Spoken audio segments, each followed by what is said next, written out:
I'm the author of My Voice, My Choice, a practical guide to writing a meaningful healthcare directive.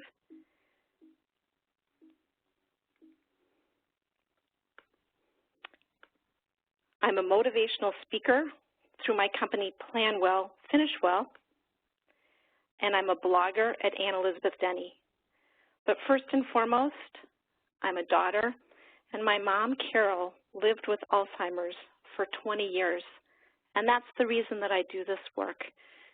Mom couldn't tell us her wishes, and like most families, we didn't always agree on what was the best care for Mom, and that inspired in me a desire to try and help other families sort through these very difficult issues. Today's webinar highlights the opportunity that we have collectively in the healthcare industry to inspire individuals and families to prepare for the end of life. As health plans and as healthcare delivery systems, you can advance the practice of advanced care planning by equipping your members, patients, and their families to write and communicate meaningful healthcare directives. And to ensure that we have a shared understanding of a couple key terms, I'll begin by stating that advanced care planning is a process. It's the process of how people explore and communicate future healthcare preferences, and it typically results in a healthcare directive to memorialize those choices and decisions. A healthcare directive comprises two parts. The first part are healthcare instructions.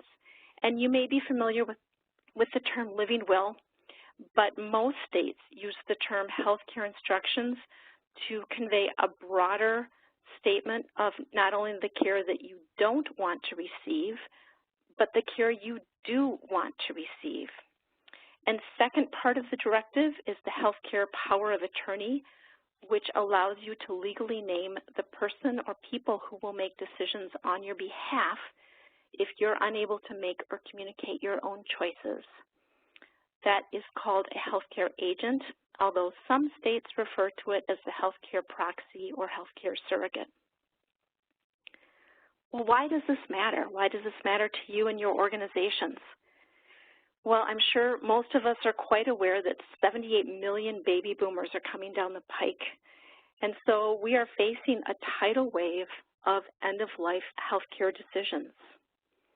Interestingly, 70% of people will die from chronic disease, which means there will be decisions required. Few of us will have a sudden and unexpected death. 33% of seniors will die with dementia, whether from Alzheimer's like my mom, or from being heavily medicated, from brain injury or other brain diseases.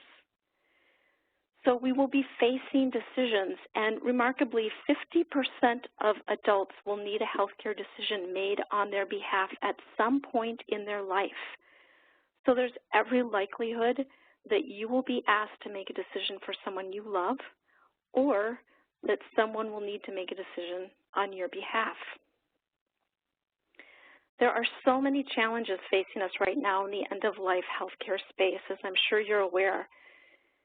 In a study from the University of Michigan, 84% of adults said that they would prefer less care at the end of life, and yet our healthcare systems are designed to deliver more care, what creates a tremendous cost burden when we're delivering undesired and ineffective care. Lack of clear instructions lead physicians to go with ICU care as a default. Family dynamics create a fear of litigation. We for too long treated healthcare directives as a matter of filling out a form. Just check the box, sign your name, and you're done. But that really does not provide the support needed for the decision makers. So it needs to be so much more than just filling out a form. And it's pretty difficult to put the technology genie back in the bottle. We've really created a culture where we expect that there's always something more that can be done, even for our 96-year-old grandmother who's broken a hip, had complications. In our family story, I vividly remember one time when my brother insisted that if Mom had a heart attack, of course we would use CPR because doctors were going to solve Alzheimer's and Mom would be Mom again.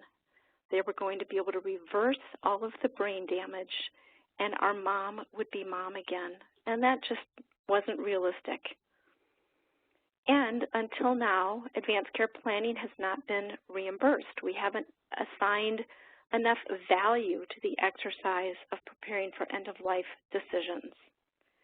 But change is possible. So what if we collectively, healthcare systems, health plans, employers, what if we made healthcare directives more effective, accessible, and valued? So how do you make a healthcare directive effective so that the patient's wishes can be honored? It begins with writing it thoughtfully. Again, this is so much more than just checking boxes on a form. A thoughtfully written healthcare directive includes guidelines for care, not just checked boxes.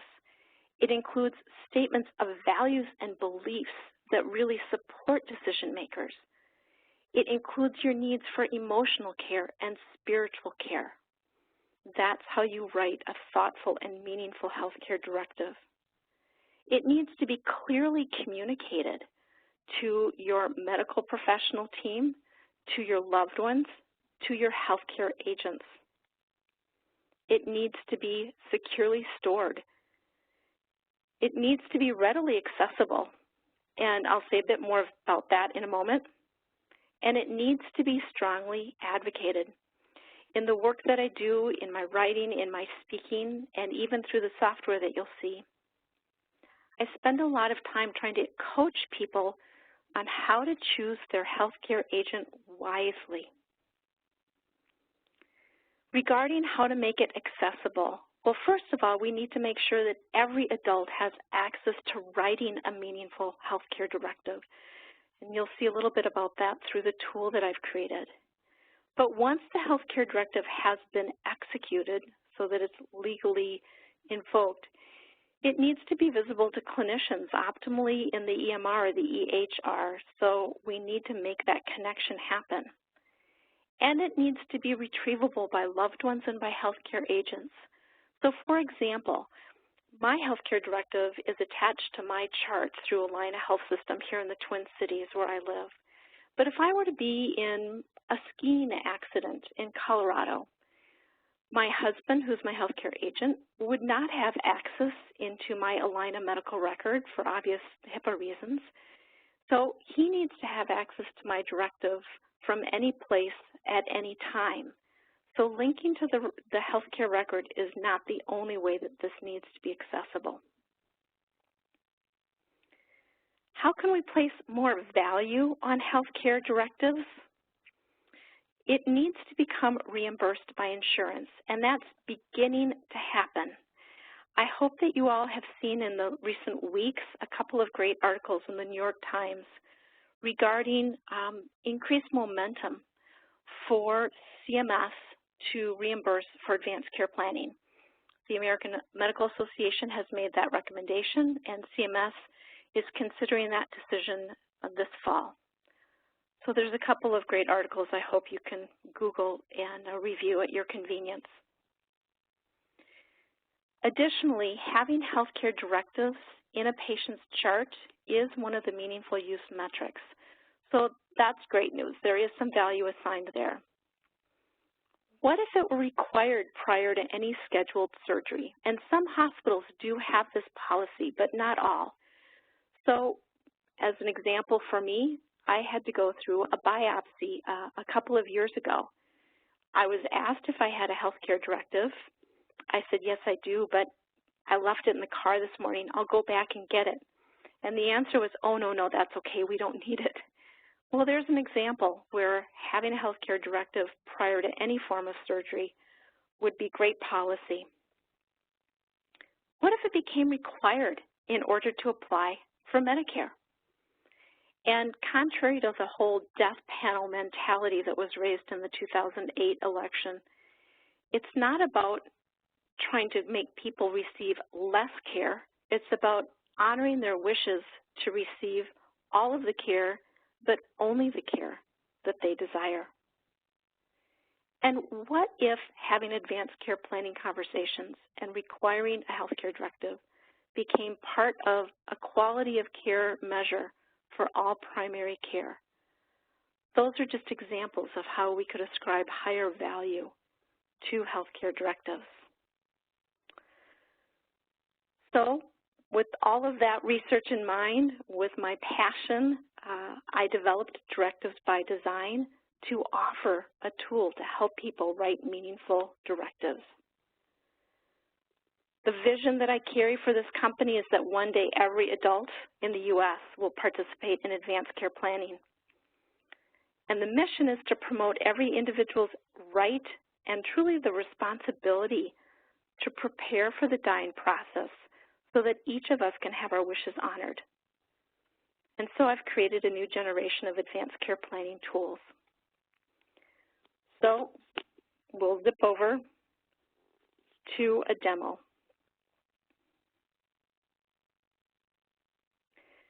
MyCare Directives is a branding placeholder. The software from Directives by Design is private label. So this is just a framing and a skin to present the product, but this could be your health system, your health plan branded in your colors, etc.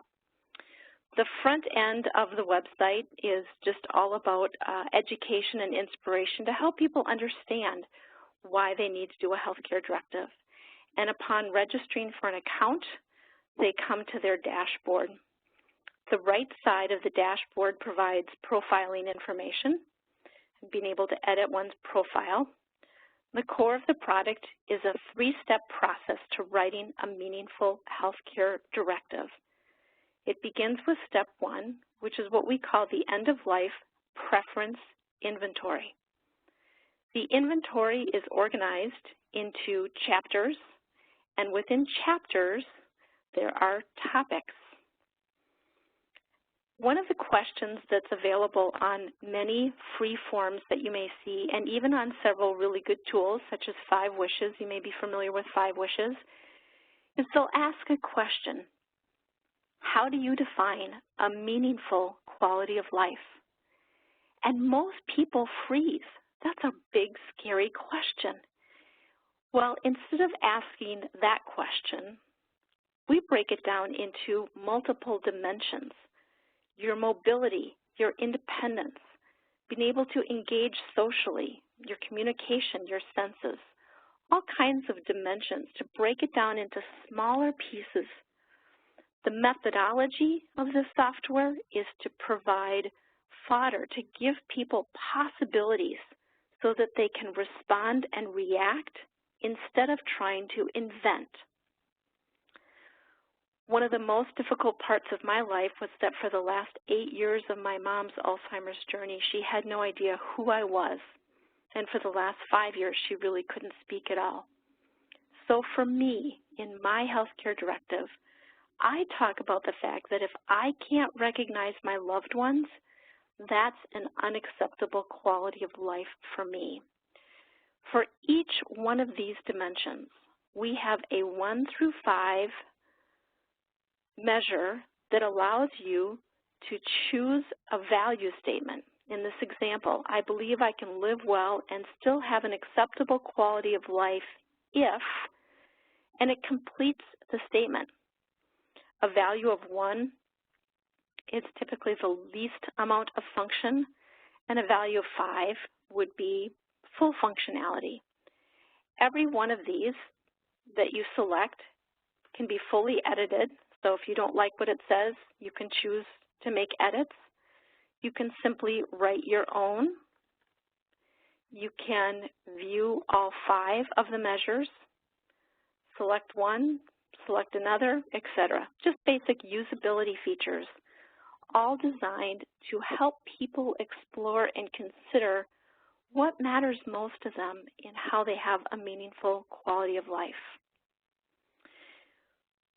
We create sort of a breadcrumb trail. You can see that as you complete topics and move, we complete an X in the circle so you know what you've completed.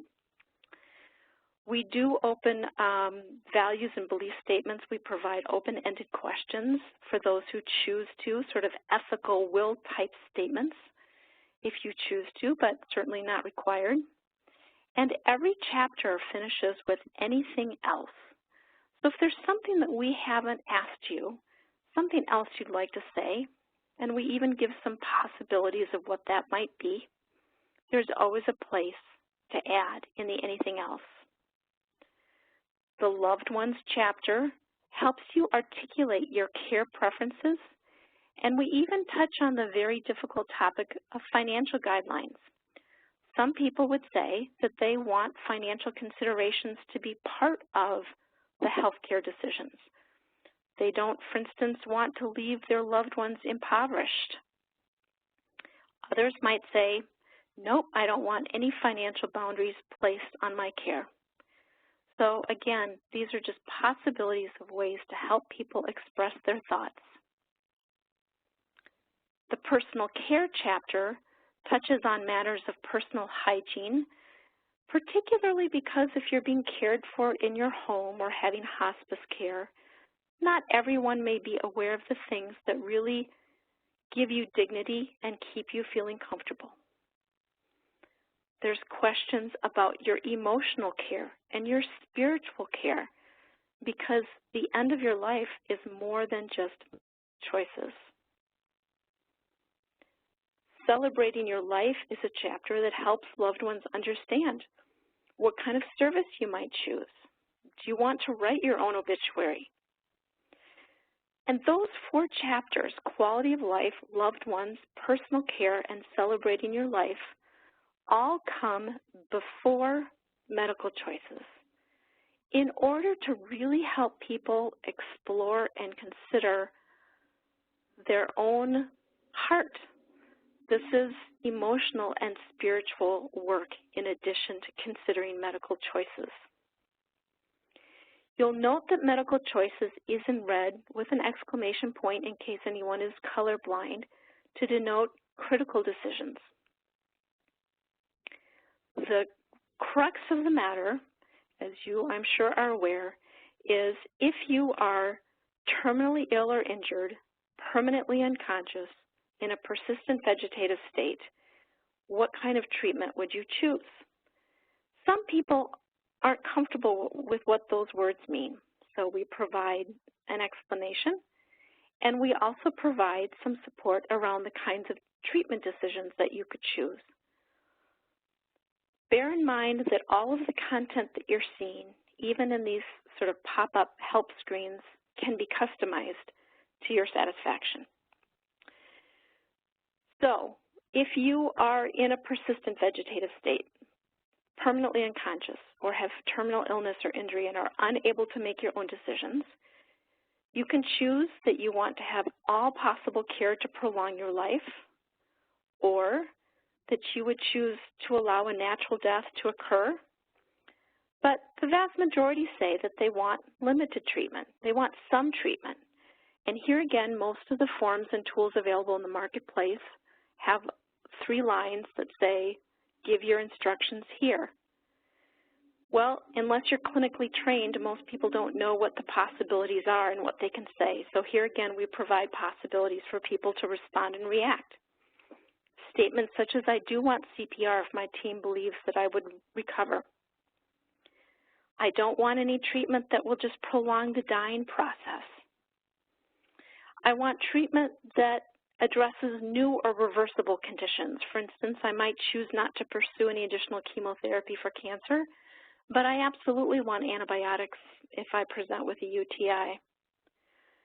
And here's a really important one to support decision makers. I want treatments and procedures to be on a limited and a time trial basis. And if I'm not getting better, I want you to withhold or withdraw the treatment. There's even room for exclusions and examples of what those might be. So a Jehovah's Witness might, for instance, say, I don't want any blood transfusions. special instructions for me include, for instance, I'm allergic to morphine, so that's part of my special instructions. Other provisions touch on things like Alzheimer's disease, ALS, food and water, comfort care, pregnancy, other parts of your medical choices. The next chapter helps individuals choose their healthcare agents. And I always advocate that you should have more than one. I help people understand who can and cannot be your agent and the role of the healthcare agent so they can make that choice and provide contact data. They can choose when the healthcare agent's authority becomes effective, what authority the agent is given, whether they would allow an autopsy, whether they choose to be organ donator, whether there should be any limitations placed on the healthcare agent's authority. And the final chapter is just very practically, if somebody's making decisions on your behalf, it helps them to know your preferred doctors and hospitals and your insurance information. You can preview your directive at any time from this link, or you can return to the dashboard where you can go to step 2 to see your healthcare directive through a link. I've already downloaded one, so it would be quick and handy. So here's what the directive looks like. For directives by design, we've created a legally valid and vetted directive for Minnesota, Wisconsin, and Florida. My first licensing client is Allina Health System here in the Twin Cities, and they have expanded to include North Dakota, South Dakota, Iowa, and Arizona. So we can work with you as a client to add additional states to meet your needs. You'll note that the front page of the directive has the healthcare instructions front and center so that physicians in the emergency room, in ICU, can quickly see what your preferences are and who your healthcare agent or agents are. And then the rest of the document just continues to unfold. We help you understand what you need to do to make your document legal. And so we provide a place for your signature and a place then for witnesses. In Minnesota, it's 2 witnesses or a notary. So here's places for witnesses. Here's a place for a notary. And we also invite people to have their healthcare agents sign their document to really encourage the conversation with their agents and their agents acknowledging, yes, I understand, and yes, I will honor your wishes. And similarly for your physician, that you've had conversation with your physician and he or she is willing to honor your preferences. Because if they're not, far better to find out now and see if you can find another physician who would honor your preferences. The statements of values and beliefs, the messages to loved ones, how to celebrate your life, those things are included in the addendum because technically they are not required as part of the legal healthcare directive. So those are the first 2 steps. The third step of the process allows you to share your directive. So if you execute your directive and you return it, we attach it, as you can see right here, download my executed directive. We attach it to your account so that we only represent an executed directive. And then opportunity to invite what we call supporters. Supporters are the people to whom you choose to give authorized access. These would be loved ones, maybe not all of your loved ones, depending on family dynamics, but the loved ones you choose to authorize, and most importantly, your healthcare agents. It might include your attorney, a clergy person. It might include your physician. So just different ways that you can allow people to have access as you authorize them. And that's why we have this Retrieve a Directive tab. So by inviting supporters, we give them a way to enter into the system. And here on this particular example for David William Smith, he's invited a couple of supporters, and reciprocally, Peter Walsh is being supported and a supporter. so it can work in both directions.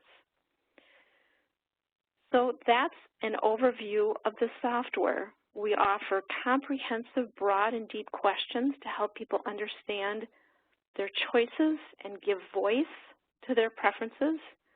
We help them understand how to execute their directive legally and then how to share their directive. There are so many benefits to your organization. I hope you can see how we help you have the opportunity to create effective directives.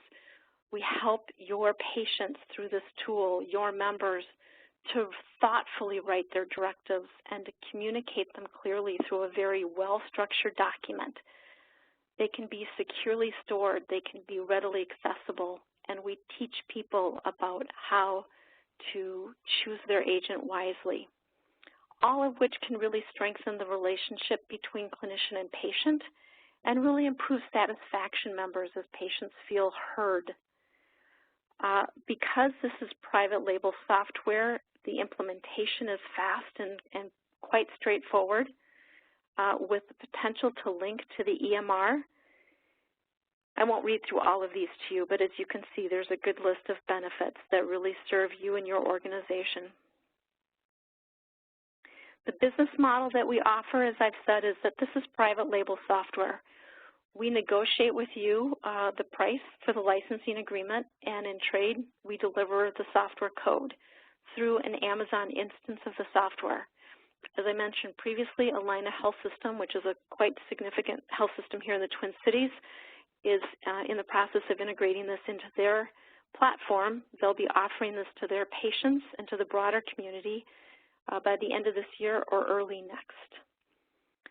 And we, Directives by Design, can offer services to assist you with that integration and to customize the content, as well as building a custom web service to your particular electronic medical record.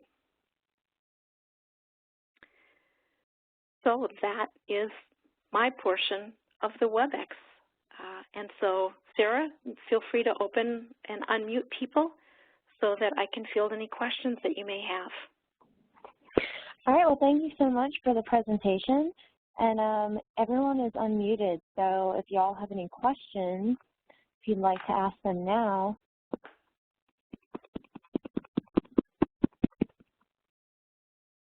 Or maybe check your phone and unmute yourself. All right, well, if there's no questions, this presentation will be uploaded to our SlideShare page, and the webinar will also be uploaded to our YouTube page. So I thank everyone for taking the time to join us today and for Anne's presentation, and take care. Thank you so much. Bye.